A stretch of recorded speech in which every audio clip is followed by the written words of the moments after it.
Isa pong magandang umaga sa bawat isa.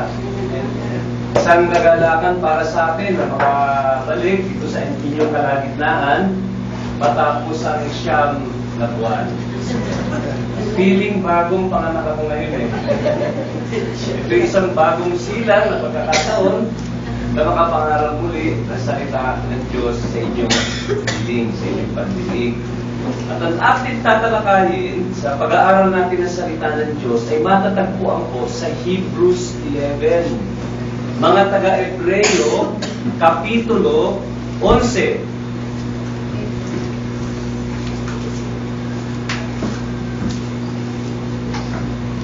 Ito tatalakayin natin ngayong Sunday School at saka mamaya sa morning worship natin.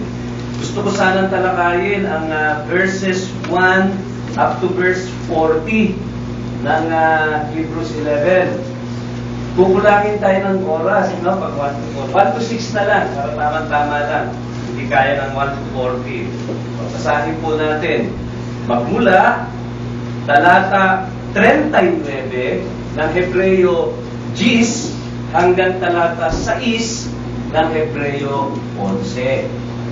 Basahin ko po.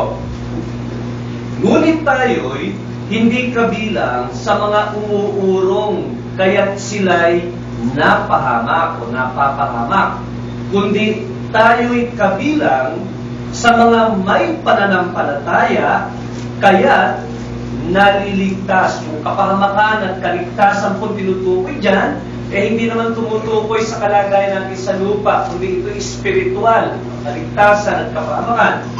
Ngayon, verse 1, ang pananampalataya ay ang katiyakan sa mga bagay na inaasahan, ang paninindigan sa mga bagay na hindi nakikita.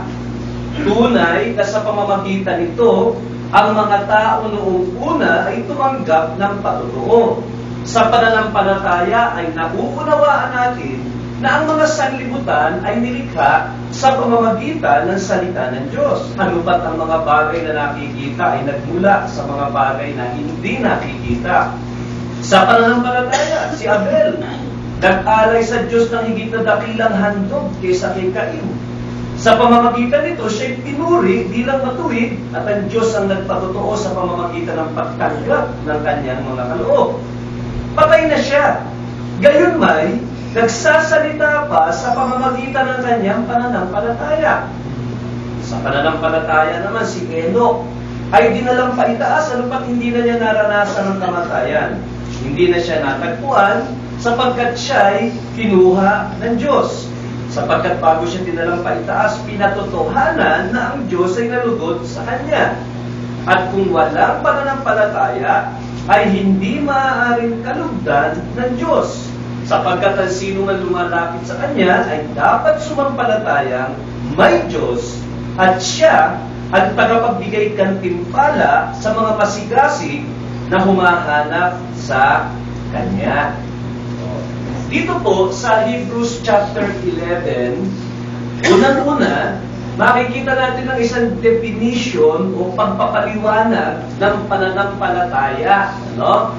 Base sa konteksto ng Hebrews 11. Yan ay matatagpuan sa verse 1 at isama na natin doon ang verse 2. Pagkatapos, pagmula verse 3 po pababa, makakakita tayo ng mga halimbawa nitong prinsipyo na binanggit sa atin sa talata 1 at saka 2. Pero para sa atin, tatlo lang ang tatalakayin natin. Verse 3, creation. Verse 4, si Abel. At verse 5, si Enoch. Yung verse 4, 5, 6, mamaya na lang. Verse 1, 2, 3, muna tayo ngayong Sunday School. Manalangin muna tayo, ingat yung tulong ng Panginoon. Salamat po, Panginoon, sa umagang ito na pinagkalooban niyo muli kami ng pagkakataon na makapag-aral ng inyong salita. Tulungan niyo kami na tingnan itong mga bagay na ito na akma para sa aming kalagayan at hindi lang mga kwento tungkol sa mga bagay na nakalipas na para sa kanila lamang ang kahalagahan. Samahan niyo kami at kausapin niyo kami, bawat isa, at hinihiling namin na siyang maluwalhati namin kayo sa pakikinig, sa pangangaral ng inyong salita. Ito'y aming dalangin sa pangalan ni Jesus. Amen. Meron po ba sa inyo nakakaalam kung bakit sinulat itong aklat ng mga Hebreyo? No? Meron ba nakakaalam ng konteksto?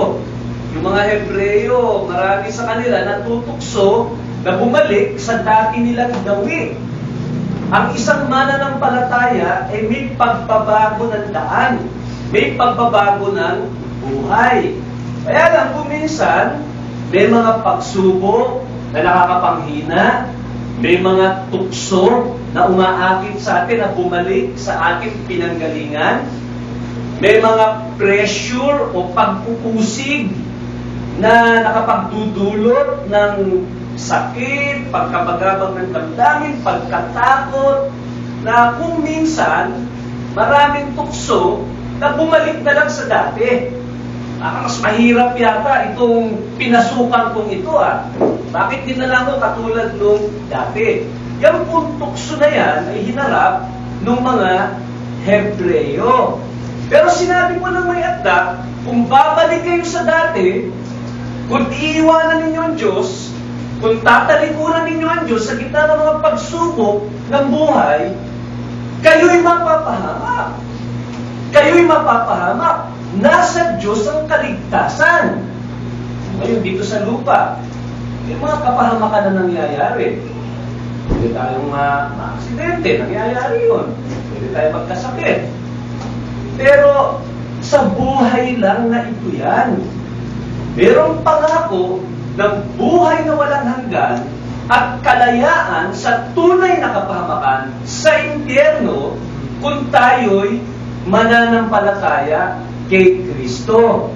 Kaya nga sabi sa verse 39 ng Hebrews 10, hindi tayo pabilang doon sa mga bumalik na naman sa dating buhay. Sila'y umurong, umatras, bumalik sa dati.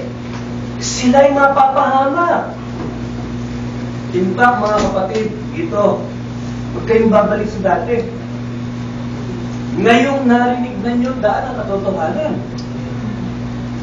mas mabigat ang paghahatol sa inyo. Kasi alam nyo na ang tama. Yung mga hindi nakarinig ng Ebanghelyo, yung mga hindi nakarinig ng salita ng Diyos, kung baga, pagkaman nakikita nila ang Diyos sa paligid, sa pamamagitan ng mga nilikha, wala silang malinaw na kaalaman patungkol sa Diyos, patungkol sa daan ng kaligtasan, patungkol sa panganib at kaparusahan ng kasalanan, pero kayo, alam nyo yun. Alam nyo yun. At kung kayo'y lilisan at babalik sa mundo, mas mabigat ang ating paghahatol.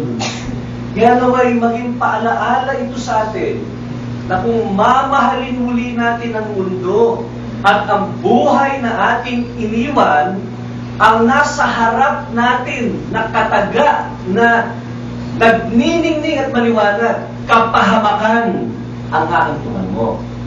Ngayon, pagka hindi tayo umatras, hindi tayo umurong, nagpatuloy tayo sa gitna ng maraming problema, maraming pagsubok, nasa lupa po tayo, hindi pa iiwasan yun. No? Wala namang pangako sa Biblia na ang mga mananampalataya mas magkakaroon ng maginhawang buhay kumpara sa mga hindi mananampalataya. Ayon sa pinapangako ng iba, mawawala sakit mo, yayaman ka, mawawala ang problema mo.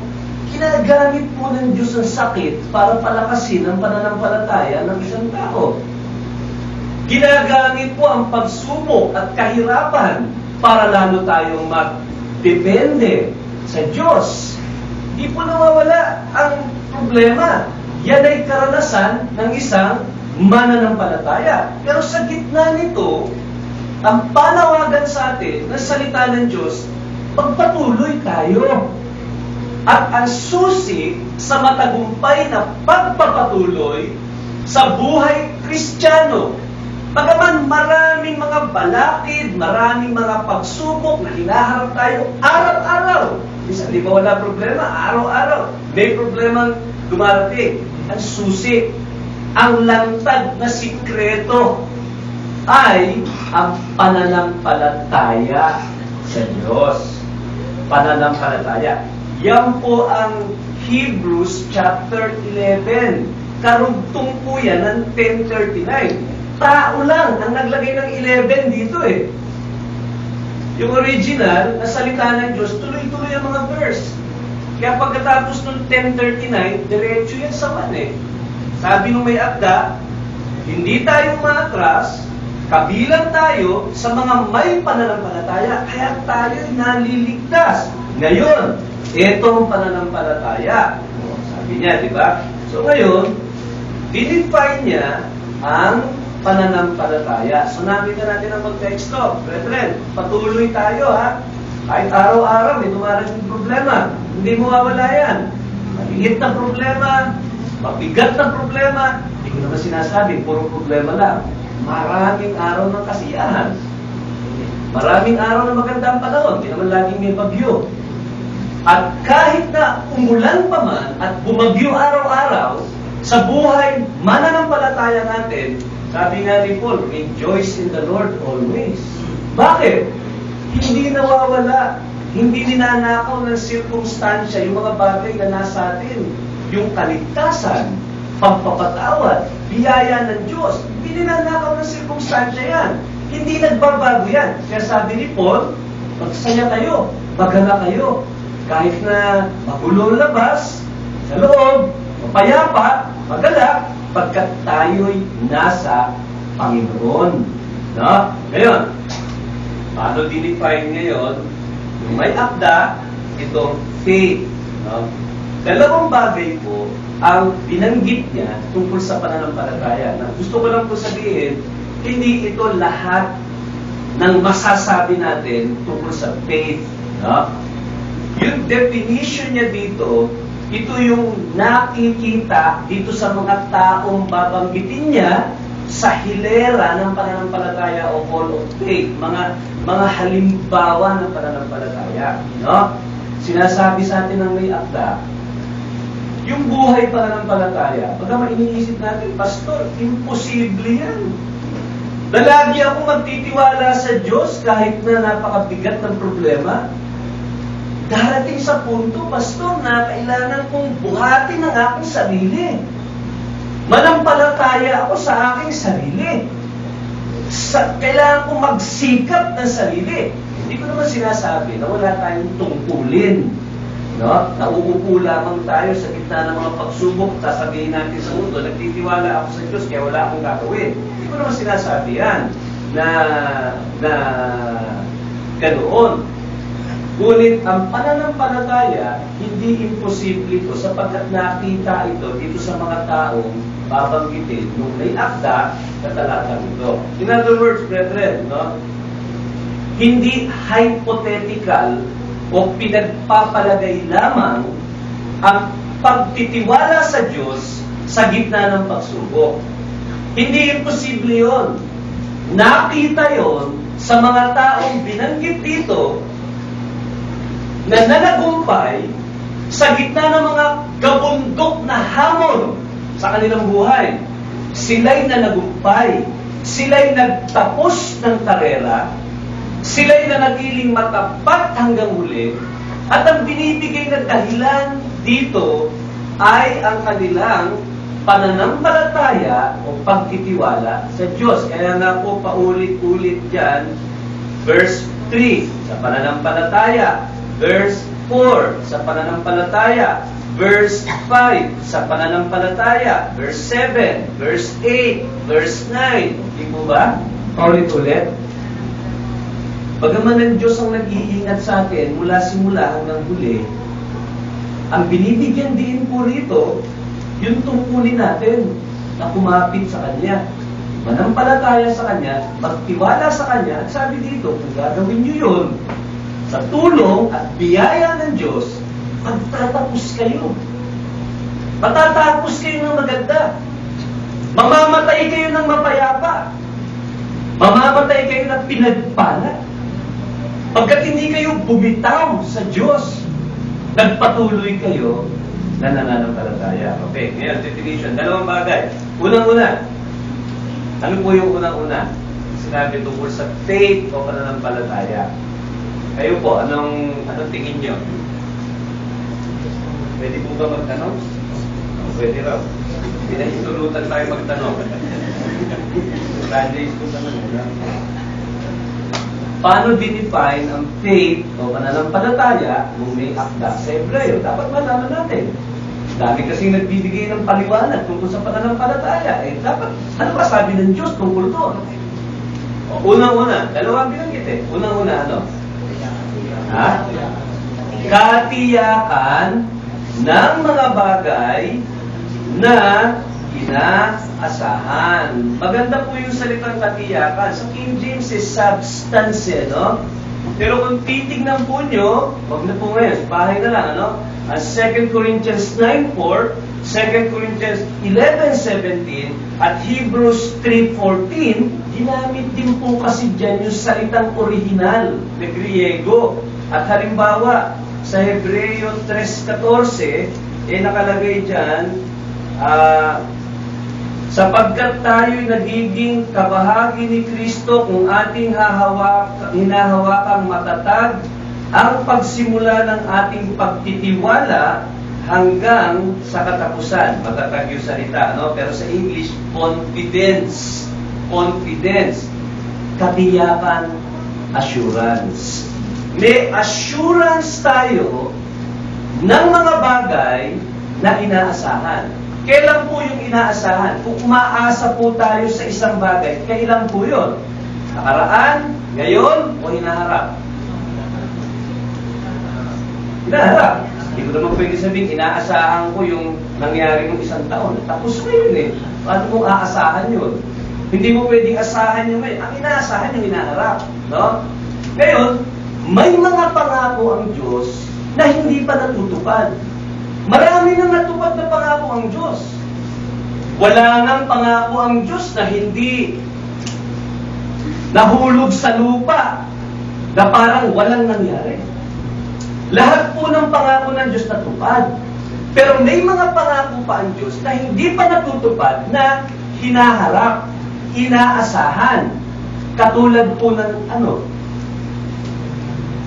Ano ba hawak ninyong pangako ng Diyos na hindi pa natutupad? Ha? Second coming. Tama si Sister Seni. Sabi sa Revelation 22:20, Behold, I come quickly. Walang kamuang-muang ang mga tao sa paligid natin na si Kristo'y babalik muli. Pangako niya yan. Ngayon, ang faith daw, naniniwala ng may katiyakan na yun ay mangyayari. Sino pa ba nagsabing I shall return? Tagaliti kayo eh. MacArthur. Yung tao, bumalik. Hindi naman lahat ng nangako na babalik siya, bumabalik. Si MacArthur, bumalik. Mabuti. Hindi lahat babalik. Si Kristo, kung si MacArthur nga, tinupad yung kanyang pangako, yun ay tao lang.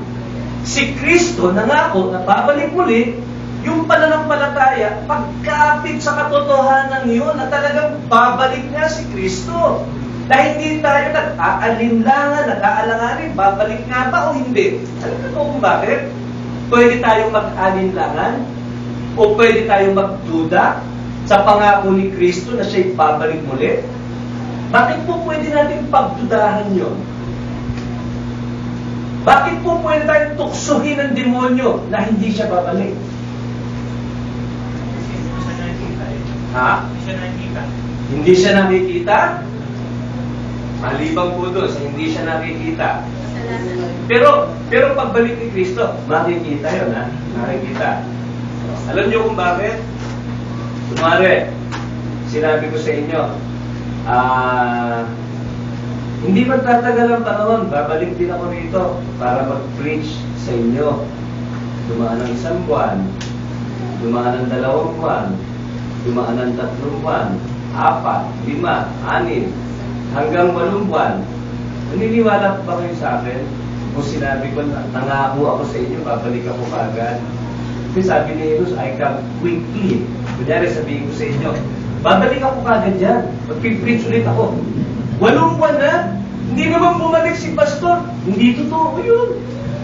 Hindi totoo yung sinabi niya. At tagal na eh. Buti, bumalik na siya ng buwan. Pero 8 buwan, hindi pa bumabalik. Oh. Gano'ng katagal na ba? Binigay yung pangako na yun. Na babalik siya agad. Babalik siya ng madalian. Kaya na binigay yung pangako na yun. Alam niyo kung kailan? Hindi pa kayo pinapanganak. Binigay na yun eh. Binigay na yun nung nabubuhay pa si Kristo dito sa lupa. At yun ay inasahan nung unang henerasyon ng mga mananampalataya na matutupad sa panahon nila. Mga kapatid, 2,000 taon na nakakalipas, hindi pa natutupad. Kung tao pa man, yun nangako sa atin, tapos 20 taon na, hindi pa tinutupad yung pangako sa atin, maniniwala pa ba kayo? O magdududa kayo na totoo yung pangako sa inyo? Tao lang tayo eh. Magdududa tayo. Kaya nga po, ang sabi dito, yun ang pananampalataya na kung nagsalita ang Diyos at nangako ang Diyos, kailanman matutupad sa hinaharap, kakapit tayo sa pangako. Yun ang pananampalataya. Katiyakan ng mga bagay na inaasahan. Kaya nga tinawag ng pananampalataya, hindi yung natural. Kasi ang natural, pagdududa. No? Ito, pananampalataya, lampas to sa katuwiran eh. Makatuwiran pa ba na? Maniwala tayo, ang tagal na. Lampas sa katuwiran to. Yung pananampalataya, katiyakan. Ano ba ba? Ang pangako ng Diyos, maliban na babalik si Kristo. Alam pa niyo isang pangako ng Diyos? Buhay na walang hanggan. Ang hirap isipin ng buhay na walang hanggan. Ay ibig sabihin buhay na walang hanggan hindi na tayo mamatay. Kasi walang hanggan Di ba sabi sa John 3:16, sinugo daw ng Diyos ang kanyang butong na anak, na lahat ng manampalataya sa Kanya hindi mapahamak, kundi makasumpo o makatanggap ng buhay na walang hanggan. Ibig sabihin, dire-diretso paghinga natin. Walang katapusan. Maaari ba natin ipaliwanag yung buhay na walang hanggan? Tayo kasi mga tao na may hangganan Galing lang tayo sa sementeryo ng undas. Yun ang hangganan na nakikita natin. Namamatay ang tao. Pero para ipangako, hindi ka na mamamatay. Hindi na mabubulok ang katawan mo. Hindi manghihina yung mga cell sa body mo. At magpapatuloy lang ito. Walang katapusan. Walang katapusan. Totoo ba yun? Hindi papasok sa pangangatwirang limitado natin. Pero ang pananampalataya, kumakapit ng may katiyakan na yung inaasahan natin na yun ay mangyayari. Ang mga tao sa mundo, dito nila itinaya sa buhay na ito ang kanilang kasiyahan. Pero yung mga mananampalataya, ang kasiyahan nila ay ang buhay na walang hanggan sa presensya ng Diyos magpakailanman. Alam na mga mananampalataya na maikli lang ang buhay dito.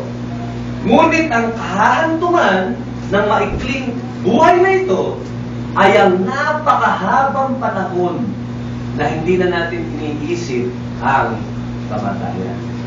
Eh dito may kamatayan, may luha. Hindi naman tayo magkakasama lagi dito sa lupa. Isa-isa tayong mawawala. Maraming luha na ibubuhos. No? Mga minamahal natin sa buhay, yung asawa nyo, hindi naman yung laging makasama. May isa sa inyong mauna, kung hindi sabay. Mga anak, mga minamahal sa buhay. Nabubuhay tayo sa isang mundo na maraming luha. Pero matatapos din yun sa panahon na ipagkakaloob ng Diyos sa atin na walang hanggang buhay. Isa itong pangako ng Diyos na aasahan natin. Hindi lang buhay na walang hanggang, hindi yung langit. Di ba pangako din yun? Sabi ni Jesus sa John 14:2 I go to prepare a place for you. Mauna ako sa inyo, ihahanda ko yung langit, yung lugar. May pwesto kayo ron. Hindi kayo magsisiksikan sa langit. May pwesto kayo. May lugar kayo na kung saan masisiyahan kayo. Yan ang pangako ni Jesus sa John 14:2. Paano nyo nalaman totoo yun? Kilala ba nyo merong isang sikat na artista sa Amerika noong panahon, matagal na panahon na ito, sikat na artista sa Amerika. Sabi niya doon sa asawa niya, alam mo, sweetheart, hindi natin alam kung sino sa ating mauna. Kung ikaw ang maunang mamatay, magpadala ka ng mensahe sa akin, ha? Kung totoo nga, yung langit o yung impyerno. Padala mo, paramdam ka, pakita mo sa akin. Na of course, hindi nangyari. Kasi hindi naman pwede mag-communicate. Namatay nga, yung misis niya, nauna. Yung misis niya, nauna. Hindi naman pwede mag-communicate ang nasa langit o nasa impyerno sa mga tao dito sa lupa. Yan po ang tinuturo ng salita ng Diyos. Kaya hindi niya nalaman. Pero ang punto nito, kailangan pa sabihin natin yun sa mga asawa natin, sa mga mas nakakatanda sa atin. Hoy, mauna ka na eh. Sabihin mo nga sa akin kung totoo yun, ha? Kasi kung hindi totoo, ba't naniniwala ako kung hindi naman pala totoo? Hindi po ganun ang pananampalataya. Ang pananampalataya, kung ito'y pinangako ni Kristo, hindi na natin kailangan patunayan. Kung hindi, ang pananampalataya, naniniwala, kumakapit sa pangako at katotohanan na pinapahayag ni Kristo. Yan po ang unang binanggit dito. No?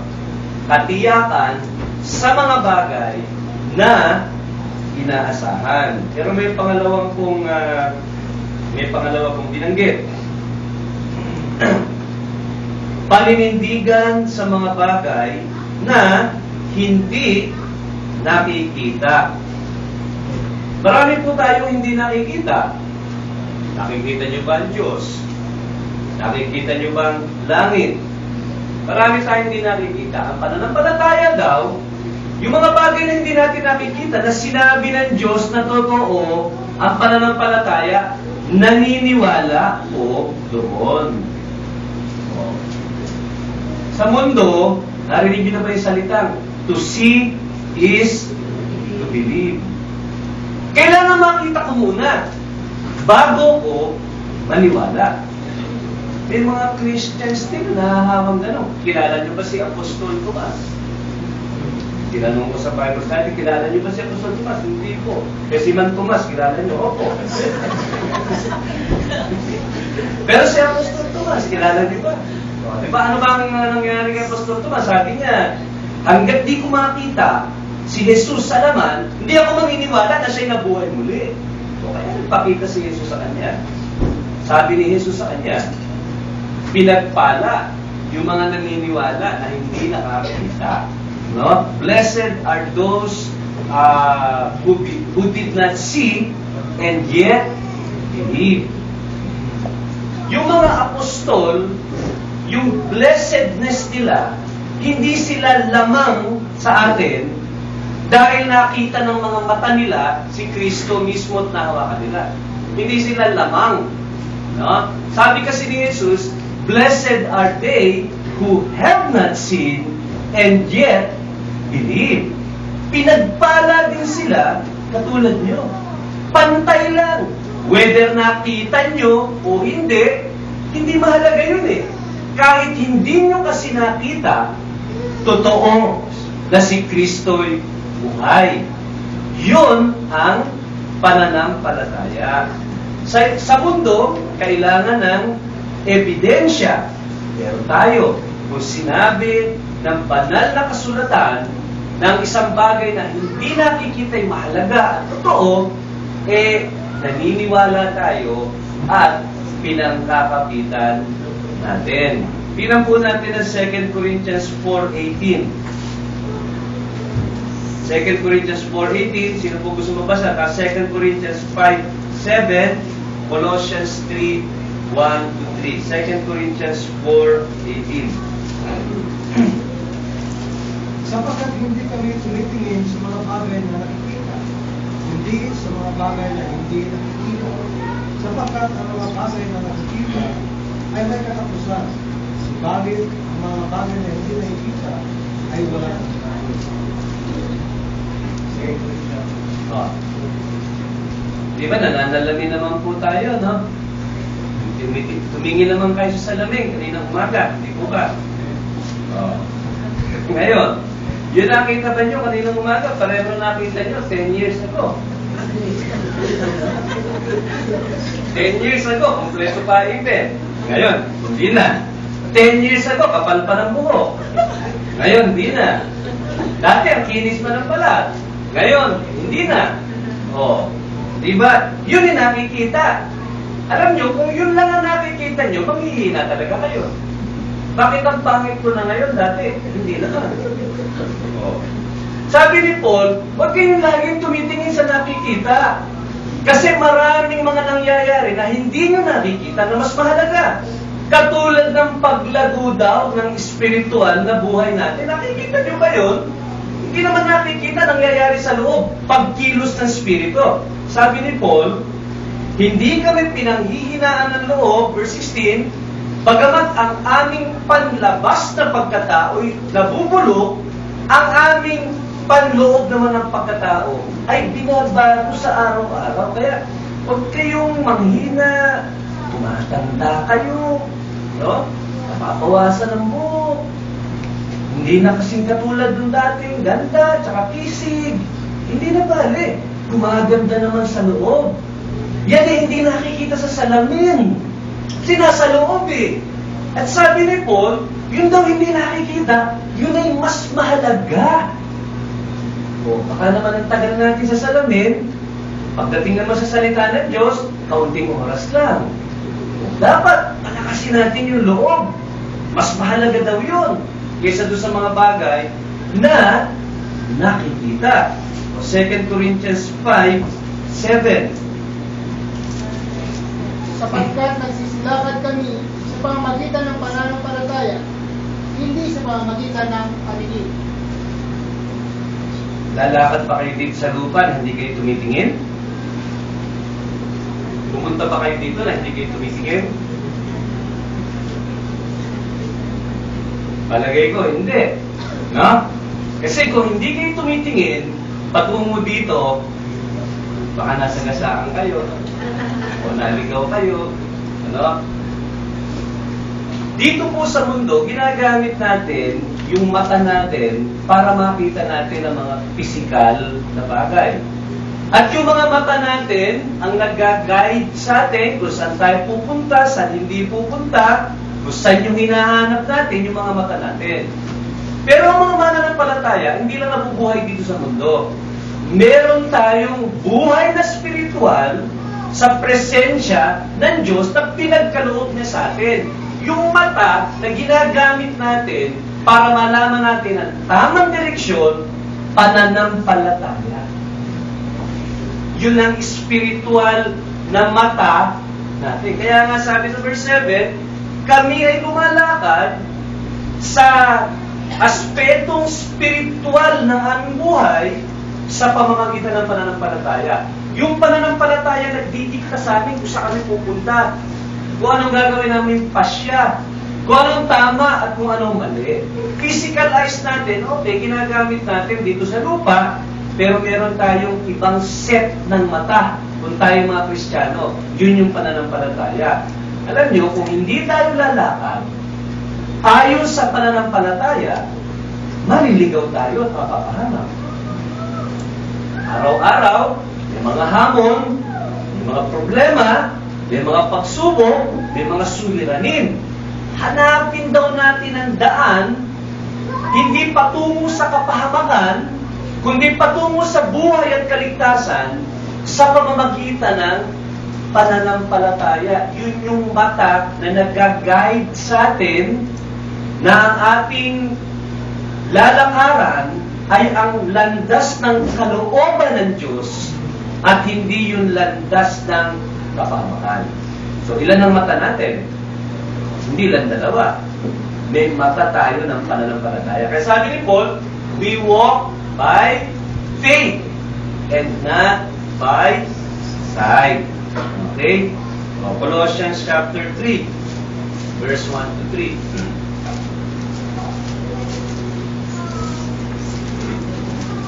Kung kayo ngayon muling binuhay na kasama ni Kristo, ay hanapin ninyo ang mga bagay na nasa itaas, na kinaroroonan ni Kristo na nakaupo sa kanan ng Diyos.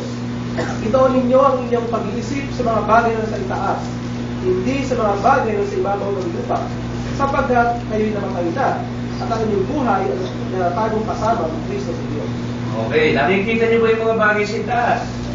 Kita niyo po mga bagay sa itaas?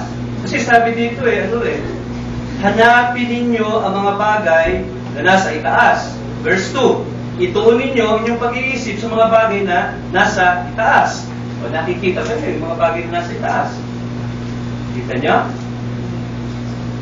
Huwag po kayo tumingin sa minsan wala po dyan yun.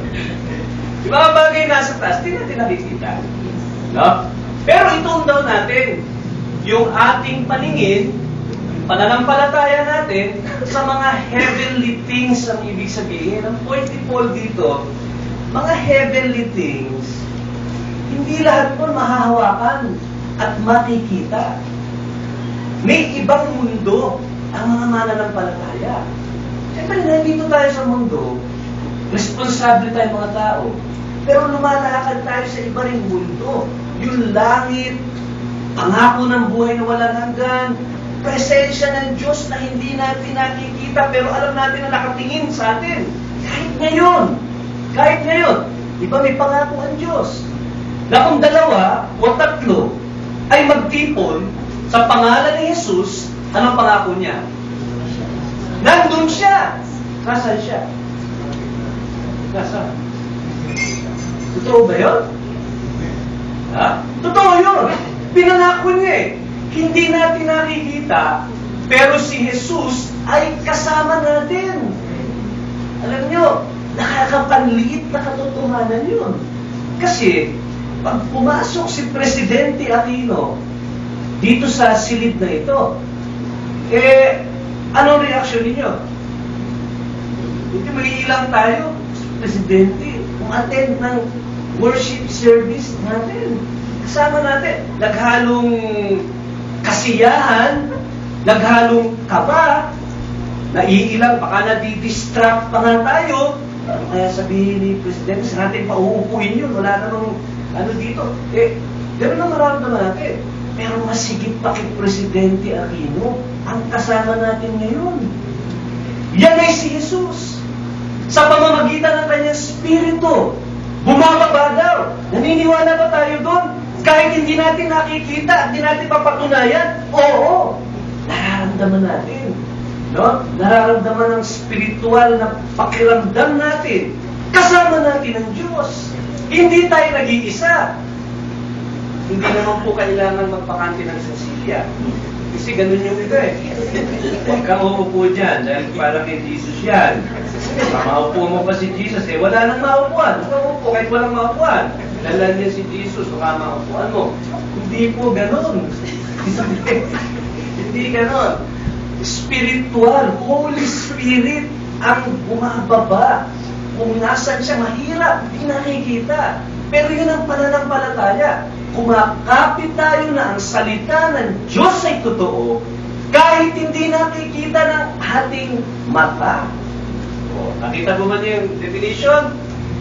Ito'y pag-asa o katiyakan na mga bagay na inaasahan ay totoo. Para sa Kristiyano lang po yung pananampalataya. No? Yung mga tao sa mundo, wala nun eh. May tumaya sa loto. Tiyak ba? Garantisado ba na yung inaasahan niya ay mangyayari? Walang katiyakan yun eh. No? Kahit tayo may mga failed expectations tayo bilang mga mananampalataya. May mga inaasahan tayong hindi nangyari. Kayo, ako, yung mga inaasahan. Baka ilan sa inyo, o kung binata o dalaga kayo, inaasahan nyo na magkakaroon kayo ng asawa, 25 anyos, 30 na kayo, wala pa kayo asawa. Hindi garantisado. Diba? Hindi garantisado. Baka inaasahan nyo, 20 taon na kayo na nagtatrabaho, ganito na dapat ang sweldo ninyo. Hindi. Hindi. So, yung inaasahan nyo, hindi natupad. Hindi tiyak. Yung mga inaasahan ng mga tao dito sa lupa, mga kapatid, wala yung katiyakan. Walang katiyakan ng mga inaasahan ng tao dito sa lupa. Pero ito sasabihin ko sa inyo, yung mga pangako ng Diyos, maaari niyong itaya ang buong pag-asa niyo ron sapagkat yun ay may katiyakan. Walang ipinangako ang Diyos na hindi matutupad. Hindi katulad ng mga pangako dito sa lupa o maaaring inaasahan mo dito sa lupa. Asahan mo ang Diyos. Asahan natin ang Diyos.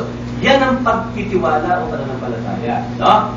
Katiyakan ng mga bagay na inaasahan. At paninindigan, pagiging kumbinsido, ibig sabihin, ng mga bagay na hindi nakikita. Ngayon po, sabi sa verse 2, tunay na sa pamamagitan nito, ang mga tao noong una ay tumanggap ng patotoo. Sa makatuwid, hindi anghel ang may ganitong pananampalataya na binanggit po sa talata 1. Hindi po yan napakataas na hindi kayang abutin ng ordinaryong mananampalataya. Pagkat ihihilera po ng may akda ang iba't ibang mga uri ng tao sa Hebrews 11 na nakitaan ng ganung pananampalataya at bagaman napakahirap ng buhay nila, sila'y natapos ng maayos at matagumpay dahil sa ganung uri ng pananampalataya. At tumanggap sila ng patotoo mula sa Diyos na tama ang kanilang ginawa. Sa wikang English pa man, nakalagay doon, and they gained approval from God. Sa makatuwid, tinignan ng Diyos yung buhay nila at nasiyahan ng Diyos. Approve, sabi ng Diyos. Tama. Ganyan ang dapat na buhay. Kung makakatapos ang isang Kristiyano sa buhay niya, ganyan dapat. Sa makatuwid, hindi po imposible na makita itong pananampalataya sa atin. Itong hilera ng mga tao, ito'y halimbawa para sa atin na dapat natin tingnan at paggulay-gulayan sa ating sariling paglakad na hindi tayo manghina, hindi tayo sumuko, kundi magpunyagi at magpatuloy na napalakas tayo sapagkat sila'y binigyan ng patotoo ng Diyos na tama ang kanilang ginawa at inilagay sila rito ng Diyos para sa ating pag-aaral para tayo rin ay may ganung uri ng pananampalataya. So pagwawakas natin, tanong ko lang, meron ba tayong pananampalataya na ganito? Hindi nagdududa, makapit sa mga pangako ng Diyos? Kung nabuhay tayo nung una, may ilan ba sa atin na malalagay sa hilera, kumbaga, ng mga taong malakas ang pananampalataya?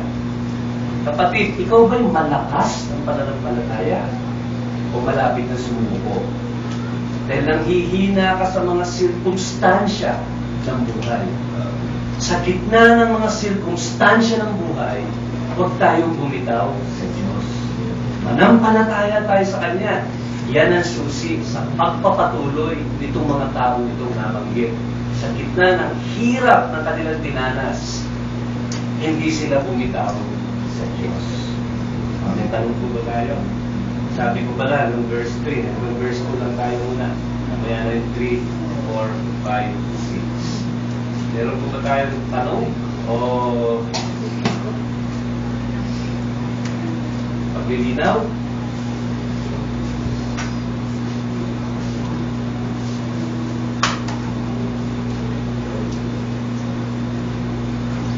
Okay. Wala po tayong tanong o paglilinaw, tayo po ay lumapit sa Diyos at natiwala natin sa Kanya yung lesson na tutunan natin. Let's pray. Maraming salamat po, Panginoon, at pinaliwanag niyo sa amin kung anong pananampalataya at nakita namin na ang pananampalataya ay katiyakan ng mga bagay na inaasahan at paninindigan sa mga bagay na hindi nakikita. At nakita itong pananampalataya nito sa mga tao ng una na halimbawa para sa amin. Lord, kung may nakihina dito, palakasin niyo pa pananampalataya. Kung meron mga dumadanas ng mabigat na sirkumstansya, Lord, ipahayag niyo, pakita niyo inyong sarili na maaari nila kayong pagtiwalaan at hindi sila magsisisi. At kung meron pang nalalabuan kung anong ibig sabihin ng pananampalataya, sana po ipaalala niyo mga narinig nila para magbigay linaw sa kanilang mga tanong at kahulugan. Salamat po, Panginoon, sa oras na ito at hinihiling namin ang patuloy niyong pagsama sa pagbubulay pa namin mamaya. Ito aming dalangin sa pangalan ni Jesus.